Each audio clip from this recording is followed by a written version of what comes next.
Low. By Charles Hoyfort. Part 1 Chapter 15H.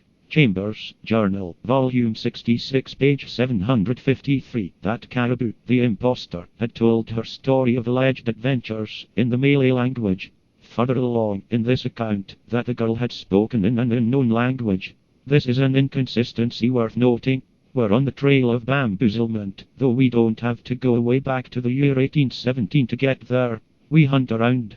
We come upon a pamphlet entitled CARABOO, published by J.M. Gutch of Bristol in the year 1817. We learn in this account, which is an attempt to show that CARABOO was unquestioningly an impostor, that it was not the girl, but a gentleman from the East Indies, whose name was Manuel Inoso, who was the impostor, so far as went the whole Javanese story.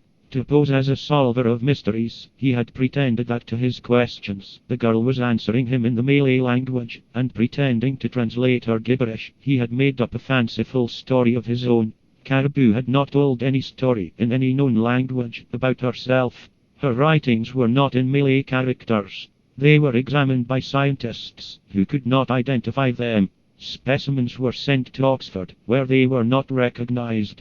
Consequently, the gentleman from the East Indies disappeared. We are told in the pamphlet that every Oxford scholar who examined the writings, very properly and without a moment's hesitation, pronounced them to be humbug. That is swift propriety. If the elaborate story of the Javanese princess had been attributed to a girl who had told no understandable story of any kind, it seems to us to be worthwhile to look over the equally elaborate confession which has been attributed to her. It may be that regretfully we shall have to give up a notion that a girl had been occultly transported from the planet Mars, or from somewhere up in Orion or Leo. We are seeing more of the ways of suppressing mysteries. The mad fishmonger of Worcester shovels his periwinkles everywhere.